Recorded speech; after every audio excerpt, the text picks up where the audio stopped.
მოგესალმებით საგამშვიდობის მე ვფიქრობ ეს იყო ყველასთვის მოსალოდნელი რამ ყოველ შემთხვევაში ჩვენ გვახსოვს პროკურატურის გაფრთხილება ამასთან დაკავშირებით და ისიც რომ როგორც პროკურატურა ამბობდა მისი მიზანი ამ მუხლის წიაღში არ იყო არავის სიასაპატიმოში მიცემა არამედ შეეფარდებოდა ყველას გირაო და მე ვფიქრობ ეს ნახეთ სწორედ ეს ნახეთ მათ შორის ხაზნადე ჯაფაჯისთან მიმართებითაც ხო მინდა ყველა შევახსენო როდესაც რეალურად რადგან ისინი არ იმყოფებოდნენ პატიმრობაში მათ მიმართ აღკვეთის ღონისძიებად წესავი პატიმრობა არ იქნა მოთხოვნილი არამედ გირაოზე იქნა დაწყებული საუბარი ანუ იგივე ლოგიკა არის ზუსტად ხო და მაშინ სამწუხაროდ ვისმენდით რაღაც არაერთგვაროვან კომენტარებსაც მათ შორის ხო ასე იგივე ლოგიკას ვხედავთ აქაც ზურაბ ჯაფაძის შემთხვევაშიც და თუმცა თებერვალში იყო გადატანილი ეს საქმე ამ პროცესების დაწყება ეხლა გადმოიტანეს ჯაფარიძის შემთხვევაში დღევანდელი დღისთვის ხო, ყოველთვის წინასწარი ნაწილი ნამდვილად გადმოტანილია. მე არ ვიცი არსებითი განხილვის ნაწილი პროდისთვის იქნება ამ კუთხით გადმოტანასა გვაქვს თუ არა საქმე ეს ამ ეტაპისთვის არ ვიცი, არაი ჩემთვის სოფელი, მაგრამ პრინციპი არის იგივე, რომ სახელმწიფოს მხარე, ანუ პროკურატურა ითხოვს გირაოს შეფარდებას ამ კონკრეტული ამ ახალი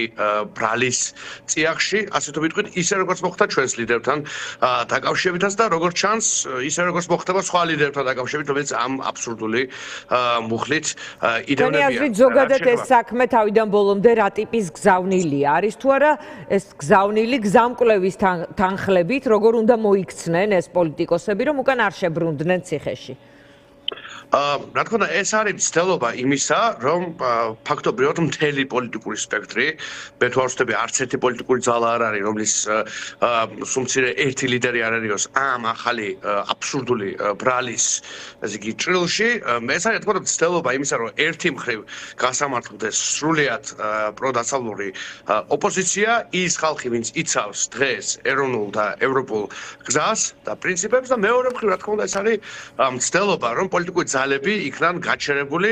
დაშინებული, დაქსაქსული, როგორც ისინი თქვენ ხოლმე თავად უთავოდ დატოვებული, იმიტომ ისინი თვლიან რომ ჩვენ რაღაც კონცეფტებით ვართ და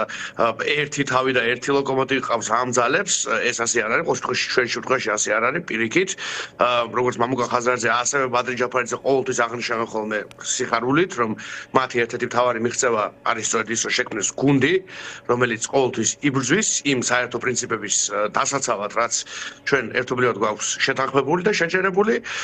ამიტომაც ქართული ოცნების მცდელობა არის განწირული კრახისთვის, იმიტომ რომ აქ არა მარტო პოლიტიკური პარტიები და 8 თუ 9 პოლიტიკური ლიდერი, არამედ აქ ერი იბრძვის საკუთარი უფლებისთვის და თავისუფლებისთვის და ერთს ვერასოდეს ვერ დააპატიმრებს, როგორც მართლა იმ იდეას არ ეშინია ტყვის, რომლის დროც მოვიდა, ხო? როცა თავისუფლების იდეა არის ასე ძალიან გამჯდარი ჩვენში და არის რაღაც გენეტიკური კოდის ნაწილი. ამ გენეტიკურ კოდს ბორენკა ივანიშვილიც კი ეს ლებედის მეგობარი გენერალ ლებედის მაკაცი ბორენკაც კი ვერაფერს ვერ უზამს ამ კოდს რომელიც სოწყობს ქართულ ხალხში. გრიგოლ დღეს ორი თემა იყო ასეთი ერთი არასამთავრობო ორგანიზაციები, კონკრეტული კოალიცია 4 ნომერი საერთაშორისო მოკვლევის ჯგუფის შექმნას ითხოვენ, ვთქვათ, ქიმიური ნივთიერების გამოყენებასთან დაკავშირებით. მეორე ასევე იყო ზურაბ ჯაფარიძის განცხადება, რომ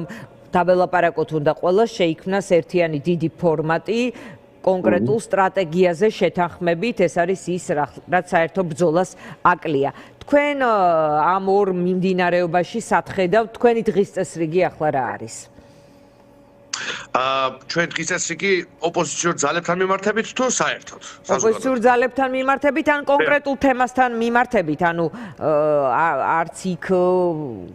არის განსაკუთრებით აქტიური და არც აი ამ კოორდინაციის პროცესშიც რა ფორმით ხართ ჩართული თუ ხართ საერთოდ?